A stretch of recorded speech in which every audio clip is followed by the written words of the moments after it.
As we begin our exploration of the concept of surrender, let us first consider the great illusion that binds us, not only in this world but in our very minds. We are taught from an early age that we must control our lives, control our circumstances, and control the outcomes of everything that touches us. From the moment we take our first steps in this world, we are told that success comes from the ability to control our actions, control our thoughts, control our surroundings, and ultimately control our destiny. But, dear ones, what if I tell you that this very belief in control is the greatest illusion of all? What if I tell you that true peace and freedom lie not in our grasping, but in our release? The truth is this: control, as we know it, is a myth. The world tells us to strive and fight, to push and pull, to make things happen by the force of our will. But in our deepest moments of clarity, when the noise of the world fades, we begin to realize that the force of our will, our human strength, is but a shadow of the divine power that lives within us. God's power, the real power, does not fight or struggle. It simply is. In the Gospel of John, we hear the words of our Lord, "All that the Father has is mine," John 16:15. These words are not just a statement about Christ's divine inheritance. They are a truth for all of us. When we align with God's will, when we stop grasping for control and simply surrender to His perfect plan, all that the Father has becomes ours, not through our effort, not through our struggle, but through divine grace. Now, I know that for many, this idea is difficult to accept. After all, our entire lives have been built around the idea that we must take control, that we must fight to survive, that we must make things happen. But is this truly the way to live? Is this constant struggle a reflection of divine life? No, beloved, it is not. The struggle we experience is the result of believing that we must control our lives. And this belief, this illusion, is what keeps us bound to fear, anxiety, and uncertainty. We often think of control as a safeguard, a protection against the unknown. But the truth is that control is a prison of our own making, because it is rooted in the belief that we are separate from God, that we are alone in our struggles, and that we must make things happen on our own. The moment we accept this illusion of control, we cut ourselves off from the divine flow of life, the divine presence that is closer to us than our very breath. But I am here to tell you today that this is not the way of truth. This is not the way of the kingdom of God. When we are caught in the illusion of control, we are living in the realm of the ego. The ego says, I must do it. I must make this work. I am the one who has to solve this problem. But God says, let go and let me do it. I am the solution. I am the way, the truth, and the life. John 14:6. In the book of Proverbs, we are reminded, trust in the Lord with all thine heart and lean not unto thine own understanding. Proverbs 3-5. This is the invitation to release control, to step away from the illusion of personal power, and to trust in the wisdom and grace of God. It is a call to surrender. When we surrender, we do not give up our power. On the contrary, we awaken to the true power that is God, a power that flows effortlessly, without force, without struggle. The power of God is the power of grace, the power of love, the power of peace. It is the power that moves mountains and heals wounds, the power that brings forth life and restores what has been broken. So, my friends, as we begin this journey of surrender, let us first recognize the illusion of control that we hold so tightly. Let us open our hearts to the truth that we do not need to force life into shape, for life already knows its way. God, the infinite spirit, is the guiding force behind all creation. And when we surrender, we align ourselves with this divine flow. Do not be afraid, for surrender is not a weakness, but a strength. It is the strength that comes from trusting in God's perfect plan for your life, a plan that is already unfolding in divine order. As you release the need to control, you will find that what you thought you lost is in fact what you have gained: peace, freedom, and a deep knowing that all is well. When we speak of living a surrendered life, we are not merely speaking of occasional acts of yielding in times of difficulty. No, my dear ones, surrender is a complete departure from the way the world teaches us to live. It is not a momentary decision to release control. It is a lifelong commitment to abandon the falsehood of personal will and to align with the divine will of God. This is not an easy path. To surrender, to truly surrender, is a radical act. It is a renunciation of everything that we have been taught to hold dear in this world: the pursuit of success, the hunger for approval, the need for security, and the illusion of self-sufficiency. In truth, surrender calls us to leave behind all that we have clung to in the belief that it would bring us peace. But when we surrender, we find something far greater than what we could have ever imagined: a deep, unshakable peace that the world cannot give. In the gospel, Jesus tells us, "If any man will come after me, let him deny himself and take up his cross and follow me." Matthew 16:24. The call to surrender is a call to deny the ego, the false sense of self that tells us we must be in control. It is a call to take up the cross, to endure the necessary transformation that comes from giving up our personal desires in favor of divine will. This is not the path of the self-serving individual, but the path of the one who seeks only the will of God. Now, what does it mean to deny ourselves? It does not mean denying our true selves, the Christ within us, but rather denying the false self that we have constructed. The false self is the one that seeks validation, the one that desires recognition, the one that strives to prove its worth through outward achievements. This false self is the one that holds tight to control, to outcomes, to certainty. But this false self is not who we truly are. We are spiritual beings made in the image and likeness of God. And it is only by surrendering the false self that we can step into the fullness of our true divine identity. The world's definition of life is filled with striving to achieve, to become, to accumulate. But, beloved, the life of spirit is not a life of striving. It is a life of being. It is a life of being led, of being guided by the divine presence within.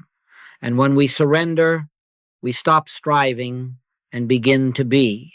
We begin to live as the divine presence in expression, knowing that all that we need, all that we desire, is already provided by the grace of God. Let us consider the example of the great saints and mystics of all traditions. They did not achieve their union with God by striving in the way the world teaches us to strive. No, they achieved union by surrendering all that was not of God, by yielding completely to the presence and power of the divine. Whether it was St. Francis of Assisi, Mother Teresa, or any number of enlightened beings, they all understood that the path to true freedom and peace is through surrender not to the will of man, but to the will of God. In our own lives, when we find ourselves clinging to outcomes, clinging to expectations, we are caught in the web of the false self. But when we surrender, we step into the divine flow where everything is already taken care of. The Apostle Paul, in his letter to the Philippians, speaks of this surrender. For I know that this shall turn to my salvation through your prayer and the supply of the Spirit of Jesus Christ, Philippians 1:19. Notice how Paul speaks of the supply of the Spirit. It is the Spirit that supplies us, not our efforts. When we surrender, we open ourselves to receive from the infinite supply that is ever available to us through God.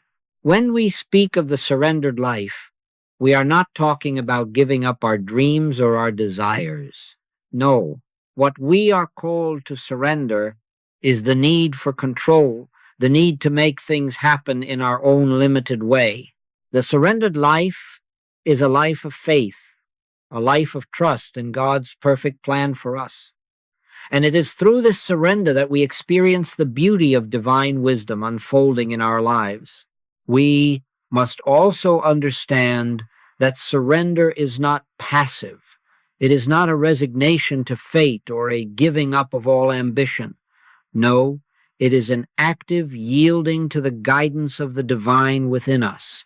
It is the active listening to the still small voice of God, and it is the active obedience to what is revealed to us. This obedience is not to some external law, but to the inner law of spirit, which is always guiding us, always leading us toward our highest good.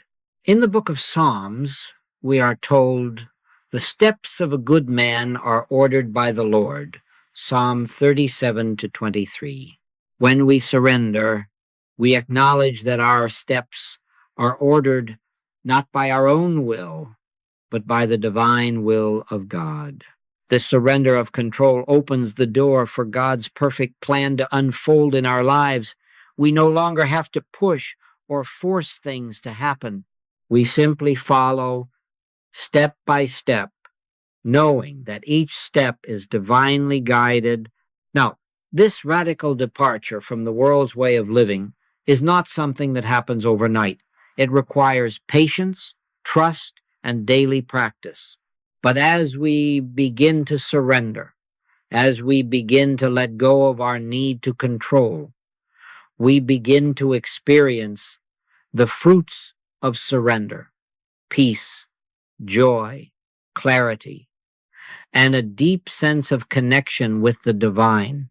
And when we live this surrendered life, we find that life itself begins to flow effortlessly, as if the very universe is conspiring to bring us into alignment with God's perfect plan. Now, beloved, we must recognize that it is not through our own efforts that we find the strength to surrender, but through the grace of God.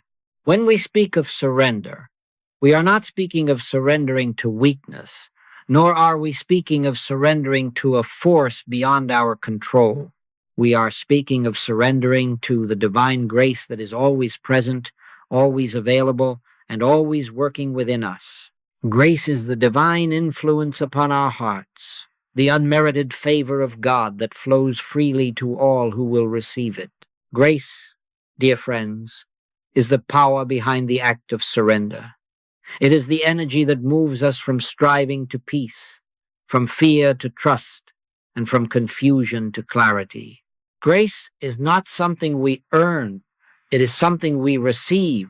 And when we surrender, we open ourselves to receive the fullness of God's grace. In the Gospel of John, Jesus tells us, "My grace is sufficient for thee." John 2-9. Do you hear that, beloved? Sufficient. God's grace is all we need. There is nothing more we must do, nothing more we must strive for. Grace is not something we have to chase after, because it is always with us, as close as our next breath. Grace is that which sustains us when we have nothing left to give. It is that which lifts us up when we are broken, and it is that which heals us when we are sick. But grace can only flow when we are willing to surrender the need for control, to release our grip on our own limited understanding.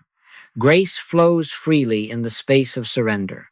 When we let go of the ego's desire to manipulate outcomes, when we cease from our own efforts and turn to God in trust, we make room for grace to do its perfect work in our lives.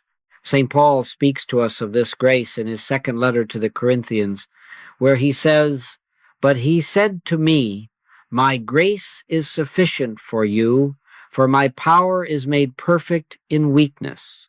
Therefore I will boast all the more gladly of my weaknesses, so that the power of Christ may rest upon me." 2 Corinthians 12-9. Notice what Paul says, "My power is made perfect in weakness." This is the paradox of the Christian life. The moment we let go of our own strength, we open ourselves to God's strength. The moment we surrender our will, we are infused with divine will. This is the power of grace. It is not the power of the flesh, the power of the mind, or the power of human effort. It is the divine power that flows when we step out of our own way and allow God to move through us. Grace is that divine current that heals, restores, and renews. It is the river of life that carries us to our highest good, often in ways that we cannot comprehend with our limited minds. And just as the river flows without effort, so does God's grace flow into our lives when we surrender our need to control the course of events. What, then, is the key to experiencing this grace? It is the key of trust. Trust in the goodness of God, trust in the infinite wisdom that governs the universe, and trust that God's grace is always available, even in the darkest moments of our lives. Trust is the hand that reaches out and accepts the grace that is being offered. Trust is the willingness to surrender, to let go of the need to understand, to let go of the need to plan every detail of our lives, and to allow God to unfold his will in us. Remember, beloved, grace is not something we earn or deserve. It is a gift freely given by a loving God. And all we need to do to receive this grace is to surrender to it. We do not need to strive for it. We do not need to struggle for it. We need only to receive it with open hearts and willing spirits. In his letter to the Romans, Paul writes, "For the gifts and calling of God are irrevocable." Romans 11:29. God's grace is a gift, and it is a gift that is irrevocable. No matter what we have done, no matter what we have thought, God's grace remains with us, always ready to heal and restore. When we surrender, we do not become weak. No, we become strong in the Lord. For it is only through surrender that we are able to tap into the infinite strength of God. It is only when we lay down our own burdens that we are able to experience the peace that passes all understanding. Jesus said, "Come unto me, all ye that labor and are heavy laden, and I will give you rest." Matthew 11:28. This rest, beloved, is the rest of grace. It is the rest of knowing that we do not need to carry our burdens alone, that God is with us, guiding us, supporting us, and empowering us to live in the divine flow. Grace is the divine force that turns our weaknesses into strengths, our sorrows into joy, and our fears into faith. When we surrender, we enter into the realm of divine possibility, where miracles unfold effortlessly, where healing happens in the twinkling of an eye, and where peace reigns supreme. In our moments of weakness, let us remember that God's power is made perfect in our surrender, For it is in letting go that we find the true power of God, the power of love, the power of grace, the power that can transform every area of our lives. Now that we have begun to understand the importance of surrender, let us turn our attention to the practice of surrender. How do we let go? How do we actively participate in this divine flow of grace? Beloved, the spiritual practice of surrender is not a one-time act, nor is it a simple choice made in a moment of crisis. It is a continual, daily practice of yielding to the presence of God within us. It is a practice of releasing our hold on the material world and embracing the spiritual truth that we are one with God. It is a conscious decision, moment by moment, to let go of our own limited understanding and place our trust in the infinite wisdom of the Creator. You see, surrender begins in the mind. It begins in our thoughts, in our inner dialogue, in the very way we approach life. If we are to surrender to God, we must first surrender our thoughts to Him. We must surrender our ideas of how things should be, our fixed notions of what is right and wrong, and open ourselves to the flow of divine intelligence. In the Gospel of Matthew, we are reminded of the words of Jesus. "Take my yoke upon you and learn of me, for I am meek and lowly in heart, and ye shall find rest unto your souls." Matthew 11:29. Notice what Jesus says, learn of me. Learning is an active process, beloved. We do not surrender passively. We must learn to surrender. And how do we learn? Through practice. The first step in this practice is to acknowledge that our own mind is limited. We must come to the realization that there is so much more to life than what we see with our eyes or understand with our intellect. When we hold on to our own limited thoughts, we block the flow of divine wisdom. But when we surrender those thoughts, when we let go of the need to control or understand every situation, we open ourselves to divine guidance. The Bible teaches us in Proverbs, "Trust in the Lord with all thine heart, and lean not unto thine own understanding. In all thy ways acknowledge him, and he shall direct thy paths." Proverbs 3:5-6. Here is the call to trust, beloved. Trusting in the Lord is the heart of surrender. It is a trust that says, God knows better than I do. God's ways are higher than my ways. And when we trust, we make space for God to direct our paths, to guide us through life in ways that are beyond our comprehension. How do we actively practice this trust? It begins with a daily surrender of our thoughts. Every moment, every day, we are confronted with choices.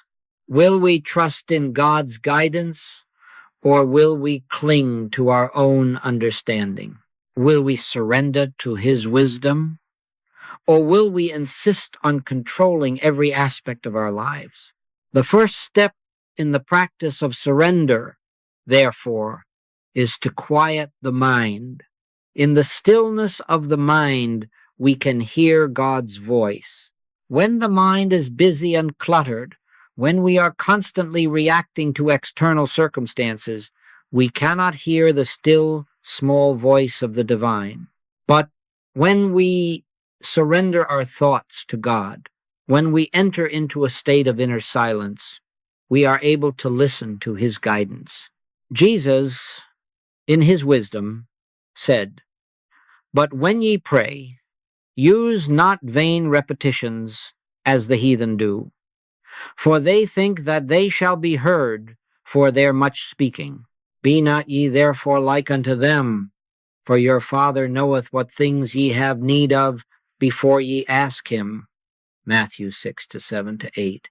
Here, Jesus teaches us the power of stillness and simplicity in prayer. When we let go of our anxious thoughts and our need to control, we open ourselves to the knowing that God already knows our needs. The next step in this practice is to surrender our will. It is easy to believe that we are in control, that our actions and decisions are the result of our own power. But, beloved, the truth is that our will is always subject to the will of God. The moment we surrender our will, we align ourselves with divine purpose. We allow God's will to be done in our lives, trusting that His plans are far greater than our own. In the Garden of Gethsemane, Jesus faced the ultimate test of surrender. He prayed to the Father, "Not my will, but thine be done." Luke 22:42. And so, beloved, we too must pray that same prayer. Not my will, but thine be done. This is the heart of surrender. It is the willingness to let go of our personal desires, our attachment to certain outcomes, and to trust that God's plan is always for our highest good. When we surrender our will, we also surrender our desires. Too often, we cling to desires that are rooted in the ego, desires that are not in alignment with God's will for us. We desire what we think will bring us happiness or security, but these desires are often fleeting and unfulfilling.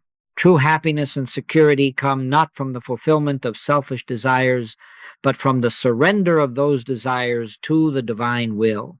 When we surrender our desires to God, we align ourselves with divine purpose, and we open ourselves to receive the greater blessings that God has in store for us. It is through this act of surrender that we are able to live in the flow of divine grace. We no longer struggle against life, no longer try to force outcomes or control people or situations. Instead, we flow with the current of God's will, trusting that wherever He leads, it is for our good. Beloved, the practice of surrender is not always easy. It requires us to let go of our own will, our own desires, and sometimes even our own fears. But as we surrender, we find peace. We find the peace that passes all understanding. We find the peace that is not dependent on circumstances, but that flows from the presence of God within us. In the quietness of surrender, we discover that we are never truly alone. We are always held in the embrace of divine love. And as we let go, we begin to experience the divine presence that is always with us. Asterisk, asterisk. Now, beloved, we have explored the necessity of surrender and the practice through which we let go of our personal will. But there is more. There is a divine flow that awaits those who choose to surrender. Asterisk, asterisk. A flow that carries us beyond our own limited understanding, beyond the confines of our personal control, into the transforming grace of God. When we truly surrender, when we release our need to manage and manipulate life, we enter into this flow, a flow of divine wisdom, love, and power. This is the grace of God in action.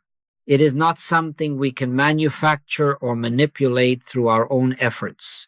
It is the divine presence working in and through us, guiding us, shaping us, and transforming us from within.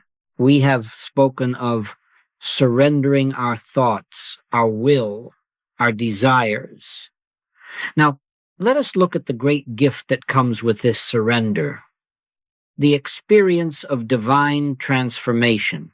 The Apostle Paul speaks of this transformation in his letter to the Romans, saying, "And be not conformed to this world, but be ye transformed by the renewing of your mind." Romans 12:2. This transformation is the result of surrender. It is the renewal of our minds, the changing of our very consciousness. When we let go, we make space for God to work, and in that space, transformation occurs. What does it mean to be transformed, beloved? It means that we are no longer bound by our old ways of thinking, our old fears, our old patterns. We are renewed in our minds and hearts, and this renewal opens us to a higher, divine way of being. But here is the beautiful truth. This transformation is not a process of struggle or striving. It is not something we have to achieve. It is something that happens as we surrender to the presence of God. It is grace in action. Grace, beloved, is the unmerited favor of God. It is divine love and wisdom flowing into our lives, regardless of our actions, regardless of our own efforts. It is a gift that is always available to us, but we must surrender to it. Just as we cannot control the flow of a river, we cannot control the flow of God's grace, but we can choose to enter the flow. We can choose to align ourselves with it by surrendering our resistance.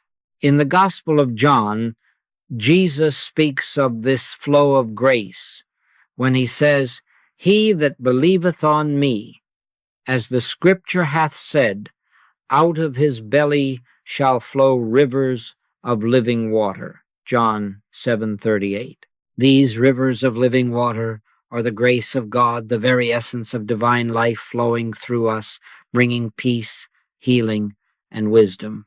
When we surrender to the divine presence, these rivers of grace begin to flow through us, transforming our hearts, our minds, and our lives. What does it look like to live in the flow of grace? It looks like living without resistance. It looks like letting go of our expectations and trusting that God's will is always for our highest good. It means we stop fighting against life and begin to trust that each moment is a part of God's perfect plan. We see this flow of grace in the lives of the saints and the great mystics throughout history. Their lives were not marked by struggle or striving. Rather, they were marked by a deep trust in God's presence. They surrendered to the flow of grace, and as a result, their lives were transformed. They lived from a place of inner peace, from a place of divine wisdom, and they were able to serve the world in ways that were powerful and life-giving. This flow of grace is not just something we experience occasionally. It is meant to be our constant state of being. When we surrender to the divine flow, we begin to see that every moment is a part of God's plan, and we begin to live in harmony with that plan. We no longer have to push or pull against life. We can rest in the assurance that God is in control, that His grace is always working in us and through us. This is the transformation that grace brings. It is not a transformation that comes through effort or struggle. It is a transformation that comes through surrender. As we let go, God's grace flows into us and brings about the change we so deeply desire. But, beloved, we must be willing to let go. We must be willing to stop trying to control everything and trust that God is working on our behalf. The moment we surrender, the moment we stop striving, we enter into the flow of divine grace, and this grace begins to work in us in ways we cannot fully comprehend. In the book of Isaiah, God tells us, "For my thoughts are not your thoughts, neither are your ways my ways." Isaiah 55:8. God's ways are higher than our ways, and His wisdom is far beyond our understanding. But when we surrender, we open ourselves to His divine wisdom. We align ourselves with God's perfect plan for our lives, and we begin to experience His grace in ways that are beyond our wildest dreams. Beloved, I invite you today to trust in the flow of grace. Let go of your fears, your doubts, your need to control, and enter into the divine flow. Allow grace to work in you, to transform you, to bring healing, peace, and wisdom into your life. Know that as you surrender, you are opening yourself to the full expression of God's love and power in your life. Asterisk, asterisk. Now, beloved, we have spoken of surrender, and we have explored the flow of grace. But there is one more treasure that awaits those who choose this path. Asterisk, asterisk. The peace that surpasses all understanding. This peace is not the peace that the world offers. No, this peace is divine in nature. It is the peace that only God can give. And it is the peace that comes when we surrender fully to His will and trust in His perfect plan. In the Gospel of John, Jesus speaks of this peace when He says, "Peace I leave with you, my peace I give unto you, not as the world giveth, give I unto you." John 14:27. This peace is not of the world. It is not the peace that comes from external circumstances, peace that is dependent on what happens around us. No, the peace that Jesus gives is a peace that transcends everything. Beloved, when we live in surrender to God, we open ourselves to this divine peace. It becomes our constant companion. It does not fluctuate with the highs and lows of life. It is not dependent on circumstances or situations. It is a peace that is grounded in the knowledge that God is always with us, that His love surrounds us, and that His will is always for our highest good. In Philippians 4-7, the Apostle Paul writes, "And the peace of God, which passeth all understanding, shall keep your hearts and minds through Christ Jesus." This is not a peace that we can comprehend with our human minds. It is a peace that comes directly from the divine presence of God. It is a peace that transcends human understanding, a peace that guards our hearts and minds even in the midst of life's greatest storms. When we surrender, beloved, we are no longer at war with life. We are no longer fighting against the circumstances or situations that we encounter. Instead, we live in divine harmony, knowing that everything that happens is part of God's perfect plan. And because we know this, we can rest in His peace. This peace gives us strength. It gives us clarity. It gives us the assurance that we are never alone, never abandoned. The peace that surpasses understanding is not just a passive experience. It is an active state of being. It is the foundation of our spiritual lives. It is the state in which we align ourselves with the divine will of God. It is the place where we cease from striving, where we release our resistance to life, and where we allow the divine presence to flow freely through us. When we surrender to God, this peace becomes our reality. We no longer have to fight for peace or try to make it happen. It is a natural consequence of surrender. It is the result of trusting God completely. And this peace, beloved, is the peace that allows us to face anything with calm assurance, knowing that God is in control and that His love is greater than any challenge we may face. In Matthew 11:28-30, Jesus invites us into this peace. He says, "Come unto me, all ye that labor and are heavy laden, and I will give you rest. Take my yoke upon you and learn of me, for I am meek and lowly in heart, and ye shall find rest unto your souls. For my yoke is easy and my burden is light." This rest is the divine peace that Jesus offers. It is the peace of surrender, the peace that comes when we choose to take His yoke upon us, when we choose to trust in His wisdom His guidance, and His love. Beloved, when we live in the flow of divine grace and embrace the peace that surpasses understanding, we begin to live in harmony with God's will. This divine harmony is not a state of passivity. Rather, it is the active experience of aligning ourselves with the divine plan. It is the recognition that we are part of something much larger than ourselves. We are part of the divine orchestra, and as we surrender, we take our place in the symphony of God's perfect plan.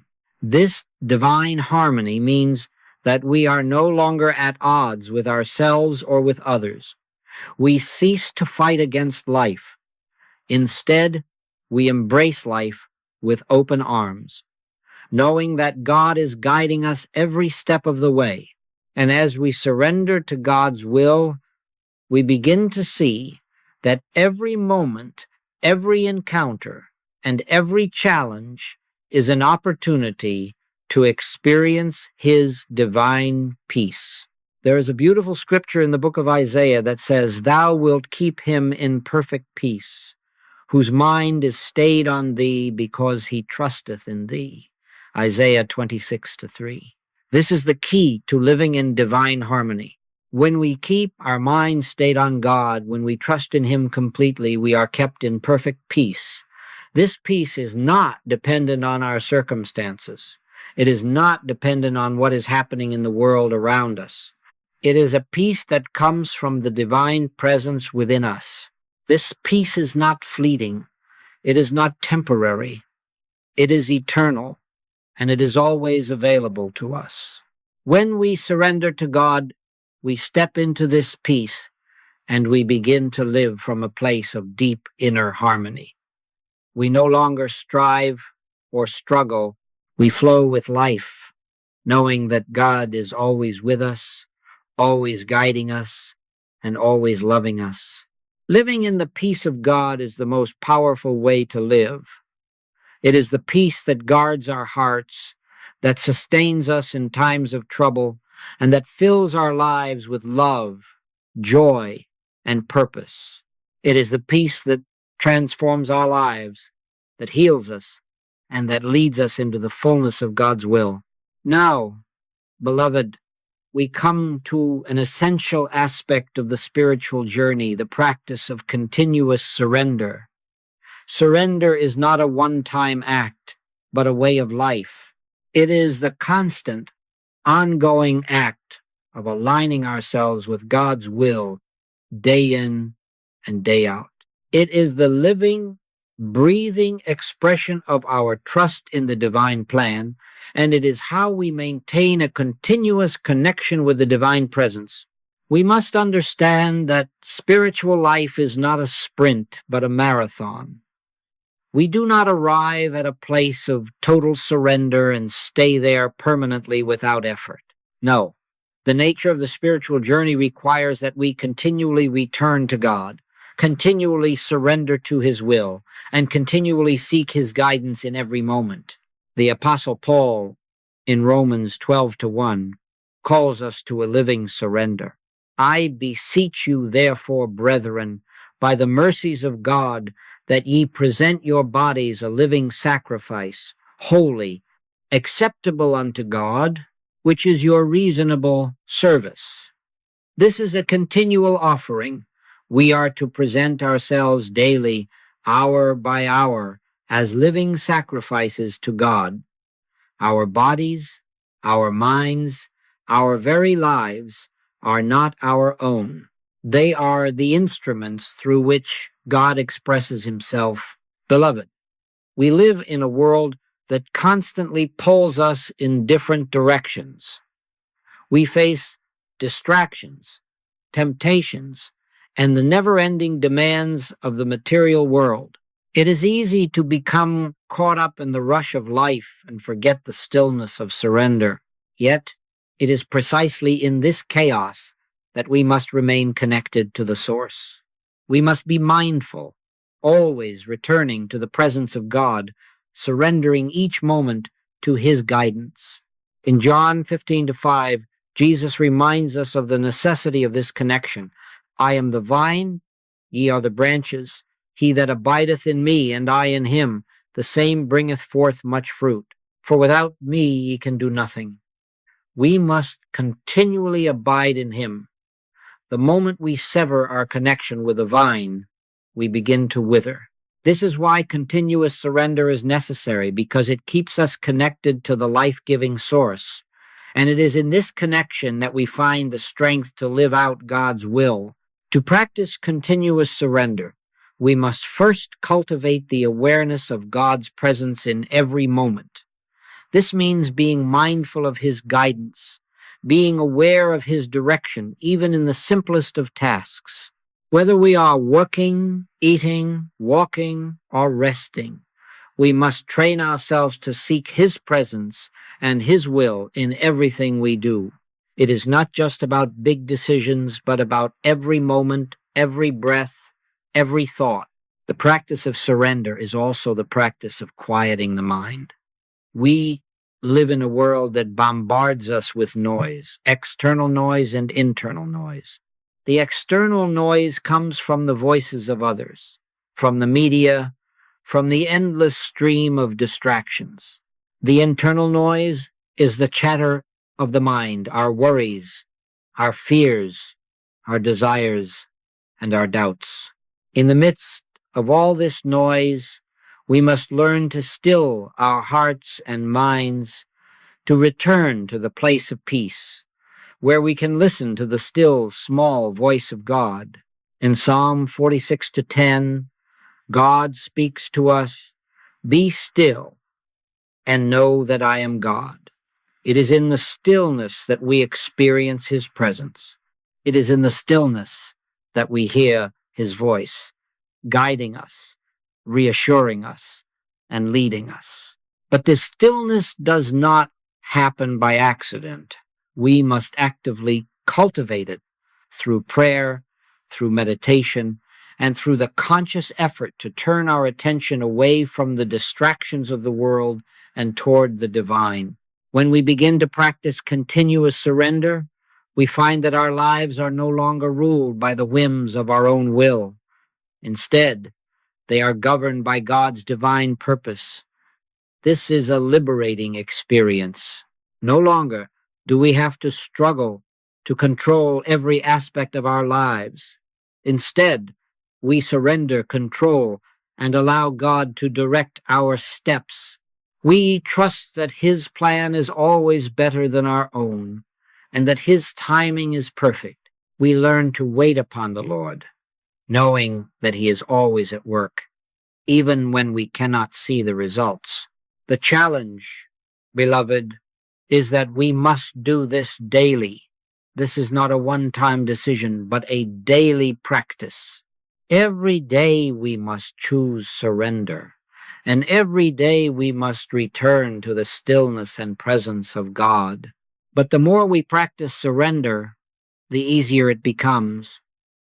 The more we trust God's will, the less we struggle against it.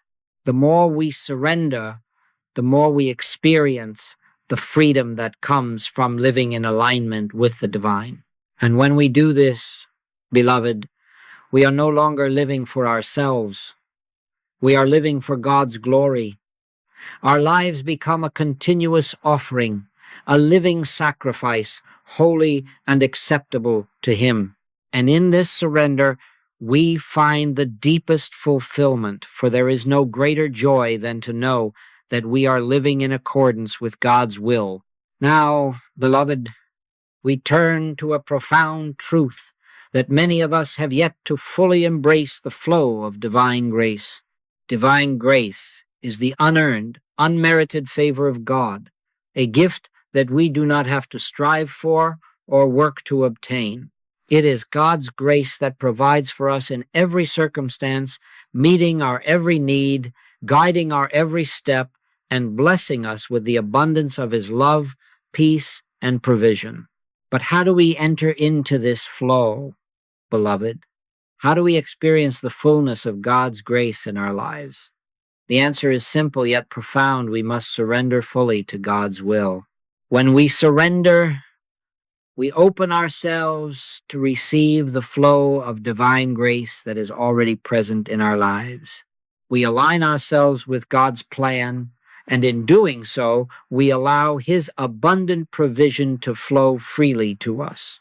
In 2 Corinthians 9-8, Paul writes, "And God is able to make all grace abound toward you, that ye, always having all sufficiency in all things, may abound to every good work." God is able to make all grace abound toward you. This is not a limited grace, not a grace that runs dry. No, this grace is infinite. It is abundant, and it is available to you in every moment. All sufficiency in all things. God's grace meets every need in every area of your life, whether it be physical, emotional, financial, or spiritual. Grace provides abundantly, and it provides precisely what we need when we need it. But, beloved, we must be willing to receive this grace. We must release any resistance that keeps us from fully accepting what God has already provided. Many of us have been conditioned to believe that we must struggle and strive for what we need, that we must earn what God gives. This belief is rooted in the false sense of separation, the belief that we are separate from God's abundance. But in truth, we are never separate from God. He is our source, and as we surrender to Him, we open ourselves to the flow of divine grace. In Matthew 6:25-3, Jesus reminds us that our Heavenly Father already knows what we need. "Therefore I say unto you, take no thought for your life, what ye shall eat, or what ye shall drink, nor yet for your body, what ye shall put on. Is not the life more than meat, and the body than raiment?" Jesus encourages us to stop worrying about our needs, because God, our loving Father, knows exactly what we need. When we seek first the kingdom of God and His righteousness, all these things will be added unto us. This is the flow of divine grace. When we focus on God, on His will, and on His kingdom, we align ourselves with the abundance that He desires to pour into our lives. You see, beloved, divine grace is not something we have to chase after. It is not something that is far off or out of reach.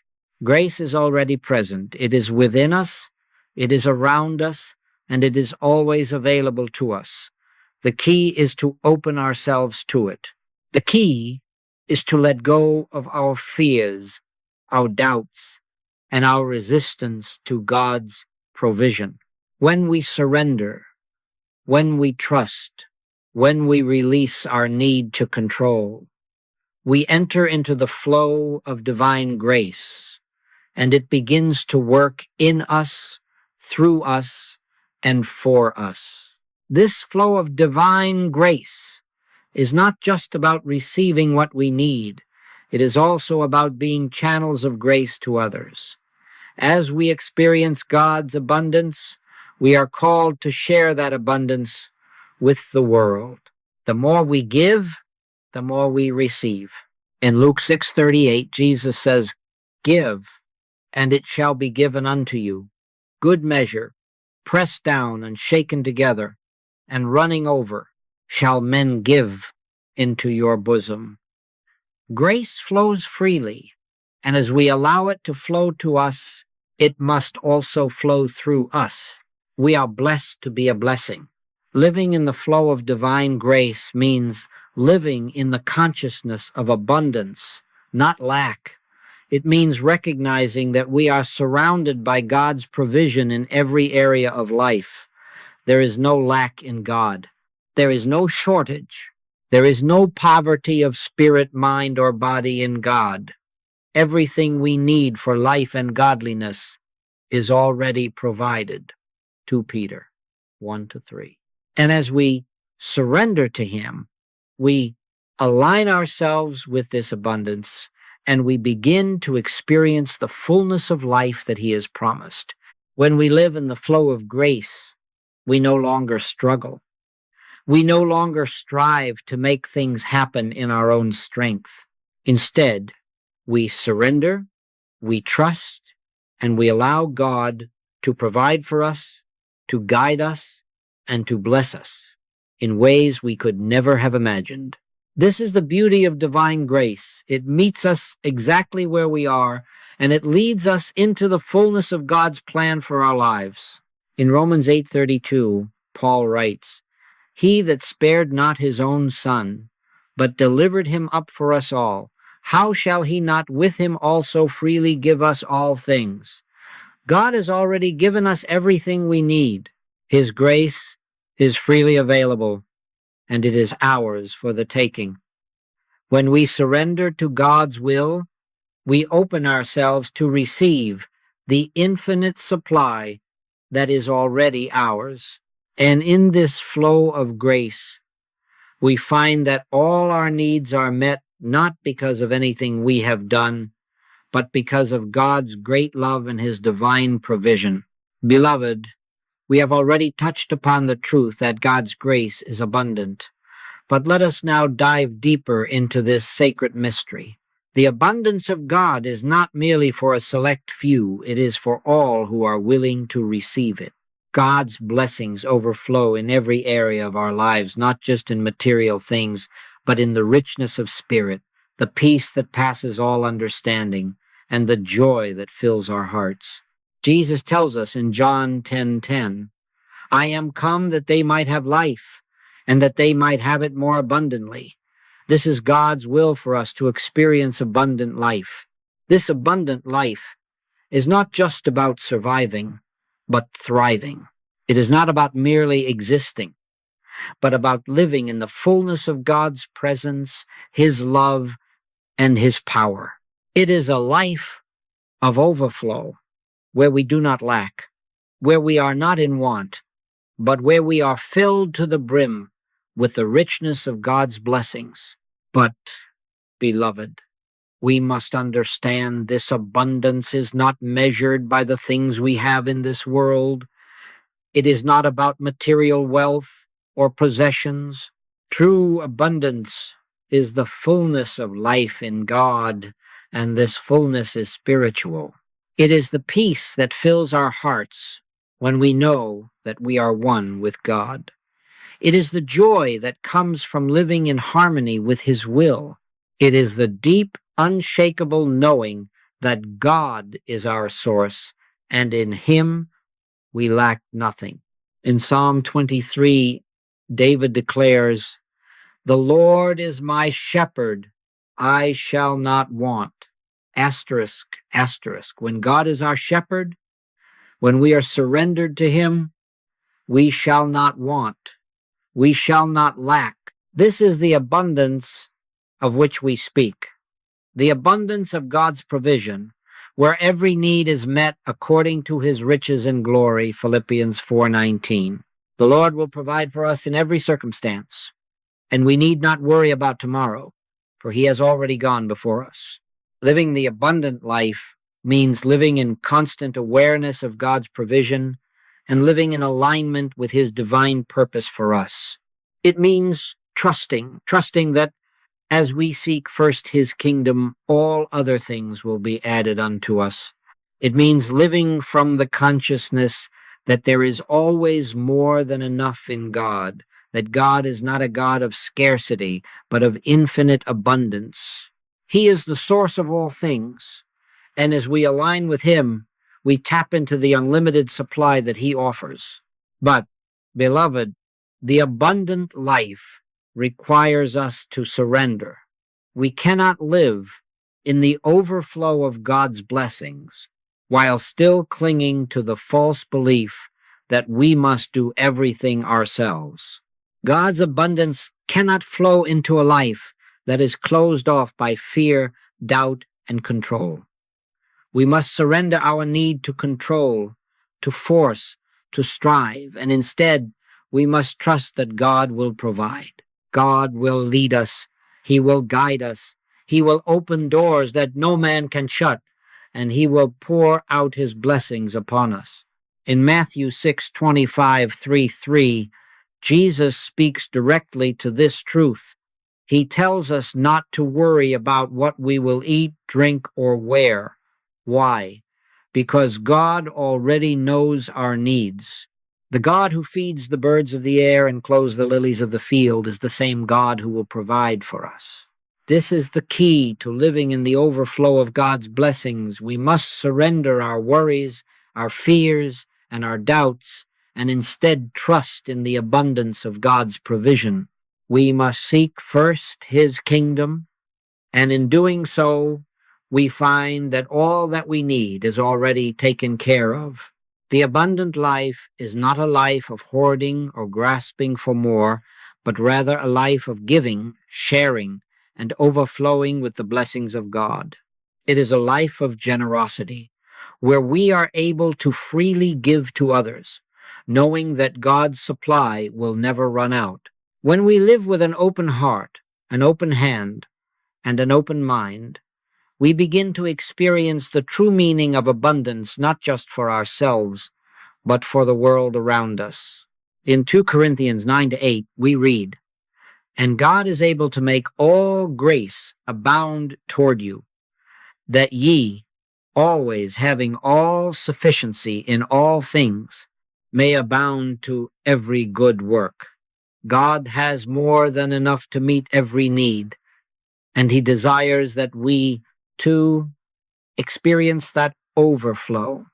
As we live in alignment with His will, as we surrender to His grace, we begin to experience the abundance of life that He has prepared for us. We become channels of His blessings, blessings that flow to us, through us, and out into the world. Living the abundant life means living with an open heart, knowing that there is always more than enough in God.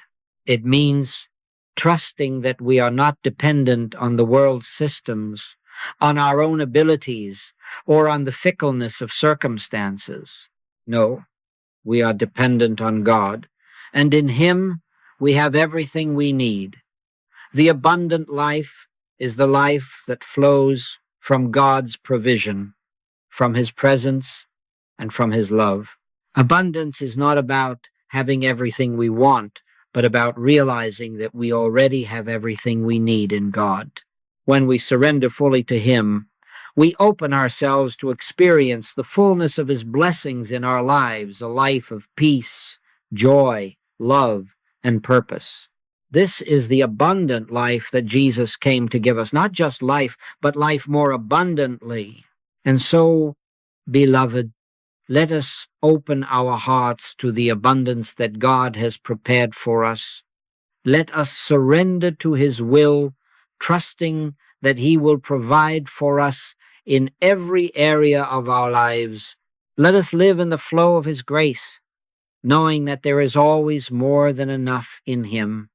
And as we do, we will experience the fullness of life, the abundant life that God has promised to all who trust in Him. Beloved, let us now turn our attention to the law of divine supply. The law of divine supply is not a law of effort, nor of personal exertion. It is the law of grace, which teaches us that all that we could ever need is already provided in the infinite mind of God. Divine supply flows to us as we recognize it, and as we align ourselves with God's will, we step into a river of abundance that has no end. In the same way that God spoke the universe into being, He has already spoken everything into existence that we need to live in abundance. Every resource we could ever require is available to us, and it is already ours by divine right. The issue, beloved, is not that God is withholding, but that we have not yet learned to recognize and receive the divine supply that is constantly flowing toward us. Jesus spoke of this in Matthew 6:31-33 when He said, "Therefore take no thought, saying, 'What shall we eat?' or 'What shall we drink?' or 'Wherewithal shall we be clothed?' For after all these things do the Gentiles seek. For your heavenly Father knoweth that ye have need of all these things. But seek ye first the kingdom of God and his righteousness, and all these things shall be added unto you. In these powerful words, Jesus teaches us that the key to receiving God's abundant supply is to seek first his kingdom, to seek his divine will, and align ourselves with his purpose. When we align with God's will, everything we need flows to us naturally. This is not just a principle of spiritual living, it is a universal law. God's law of supply operates without limitation, and as we align ourselves with the source, we experience the manifestation of God's abundance. How then do we tap into this divine supply? We do so through recognition and trust. We must recognize that everything we need is already available to us in God's mind. We must trust that God's supply is infinite and know that his resources are always greater than any problem we face. The moment we turn to God, the moment we open ourselves to his grace, we begin to see the flow of supply enter our lives. It is a spiritual law, and as with all spiritual laws, it requires faith and trust. We are not dependent on external circumstances, on human effort, or on the limited resources of the material world. Our supply comes from the infinite God, and that supply is unlimited, unending, and ever-present. The more we surrender to this truth, the more we experience its reality in our lives. As we trust in God's supply, we find that the more we give, the more we receive. This is the divine law of circulation. As we give of ourselves, we create an open channel for God's blessings to flow freely in and through us. In Philippians 4:19, Paul affirms this truth. But my God shall supply all your need according to his riches in glory by Christ Jesus. All your need, not just some, but all, according to his riches in glory, and these riches have no end. There is no lack in God's kingdom. There is no shortage. When we seek first the kingdom, we tap into the riches that are already ours, waiting to be recognized and received. But we must recognize one vital truth. We must surrender our reliance on personal effort. So often, we find ourselves struggling, trying to solve problems by our own strength, and wondering why the supply does not meet our needs. Beloved, this is not the way of divine supply. Divine supply does not flow through human effort. It flows through divine surrender. When we stop struggling, when we stop trying to control, and when we let go, we open the floodgates for God's resources to pour into our lives. The law of divine supply operates through spiritual understanding.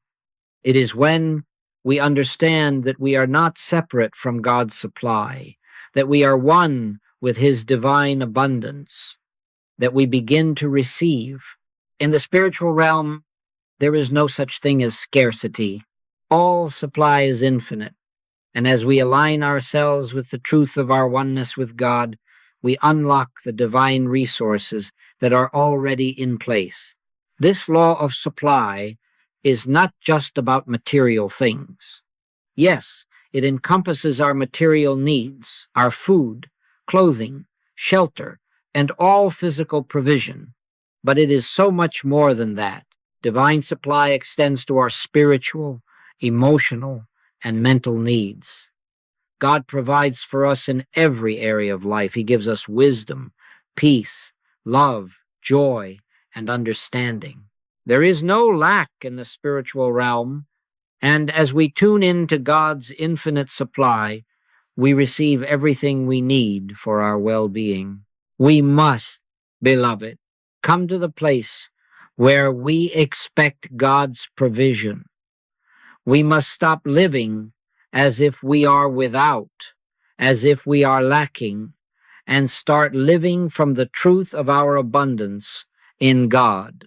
When we live in the consciousness of divine supply, we become channels of that supply, not just for ourselves, but for others. We begin to radiate God's blessings into the world, and as we give freely, we find that God replenishes us more and more.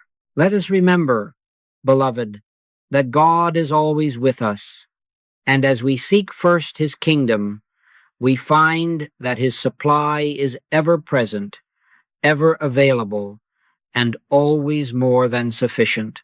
We are not alone in this world, and as we trust in him, we tap into an endless flow of divine resources. God will always supply, and when we align ourselves with his will, we will never lack for anything. As we come to the conclusion of this message, let us remember, beloved, that God's provision is eternal. It has always been, and it will always be. We need not fear the future, for God has already prepared the way. We need not worry about our needs, for God has already provided. We are not in this alone. God is our source, and his supply is infinite. We must rest in this truth, knowing that when we align ourselves with his will, we tap into a stream of blessings that never runs dry. The abundance of God is our inheritance, and as we surrender to his grace, we will experience it more fully. Trust in God's provision, beloved. Trust that he has already provided for everything you need. Trust that as you seek first his kingdom, all things will be added unto you. God's abundance is waiting for you to receive, to recognize, and to surrender to it. In the words of the psalmist, "The Lord is my shepherd, I shall not want." When God is your shepherd, you shall not want. Trust in him, and let his divine supply flow into your life, bringing you all that you need and more. Live in the overflow of his blessings, and let your life be a testimony to the goodness and abundance of God.